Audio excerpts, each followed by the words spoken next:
Hello दोस्तों, क्या हाल चाल है। उम्मीद करता हूँ आप सब स्वस्थ होंगे, मस्त होंगे और अपनी अपनी पढ़ाई में व्यस्त होंगे। तो आज हम बात करने जा रहे हैं important topic for organic chemistry for GPAT exam. मतलब जीपैट एग्ज़ाम के पॉइंट ऑफ व्यू से ऑर्गेनिक केमिस्ट्री के जो भी इम्पॉर्टेंट टॉपिक हैं उनको हम डिस्कस करेंगे। अगर ये टॉपिक आप डिस्कस कर लेते हैं, ये इतने टॉपिक अगर आप पढ़ के जाते हैं तो यकीन मानिए कि ऑर्गेनिक केमिस्ट्री से 95% क्वेश्चन आपके हल हो जाएंगे। तो चलिए शुरुआत करते हैं।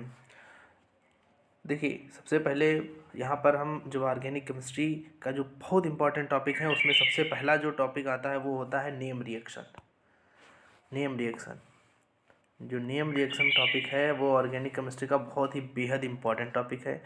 और मैं तो कहूँगा कि जब आप एग्ज़ाम देने जाएं उससे पहले आप नेम रिएक्शन को एकदम बिल्कुल रट के जाएं। ये मान के चलिए कि नेम रिएक्शन से क्वेश्चन हर साल आते हैं और इस साल भी आएंगे, ये 100% कन्फर्म है। जो दूसरा चैप्टर आता है वो होता है जीओसी का, general organic chemistry. General organic chemistry भी जब आप पेपर देने जाएं तो पढ़ करके जाएं। जो थर्ड नंबर पे आता है वो होता है बेसिक नॉमेनक्लेचर। जो भी नॉमेनक्लेचर हैं, बेसिक नॉमेनक्लेचर आप पढ़ के जाएं, ये 100% आएगा। नॉमेनक्लेचर से क्वेश्चन हर साल आते हैं तो इस बार भी आने की संभावना है।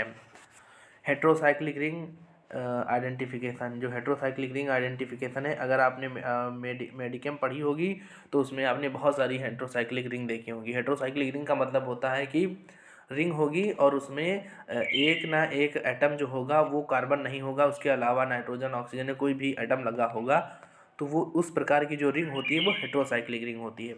तो आप इसको पढ़ करके जाइए, ये क्वेश्चन 100% आना तय है। अगला टॉपिक आता है आइसोमेरिज्म का।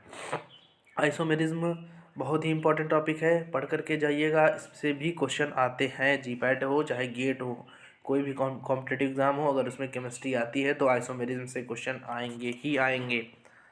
चलिए अगला देखते हैं क्या टॉपिक रहता है। अगला आपका टॉपिक इम्पॉर्टेंट कन्फर्मेशन। जो कन्फर्मेशन होते हैं जैसे चेयर फॉर्म और भी जो भी कन्फर्मेशन होते हैं ना, स्टेगर्ड इक्लिप्स, ये सारी चीज़ें आप पढ़ के जाइए, इनसे क्वेश्चन बनेगा ही बनेगा। 100% तय है क्वेश्चन बनेगा। ये जो मैं टॉपिक बता रहा हूँ बहुत इंपॉर्टेंट टॉपिक है, आप पढ़ के जाइएगा। अगला टॉपिक आता है SN1 SN2 रिएक्शन, इससे भी क्वेश्चन आते हैं। अगला टॉपिक रहता है एरोमेटिक, एंटी एरोमेटिक और नॉन एरोमेटिक। इन टॉपिक से भी क्वेश्चन बहुत पूछे जाते हैं, पढ़ करके जाइएगा। अगला टॉपिक आता है effect of substituent on rate of electrophilic aromatic substitution, इससे भी क्वेश्चन आते हैं, इस टॉपिक से भी।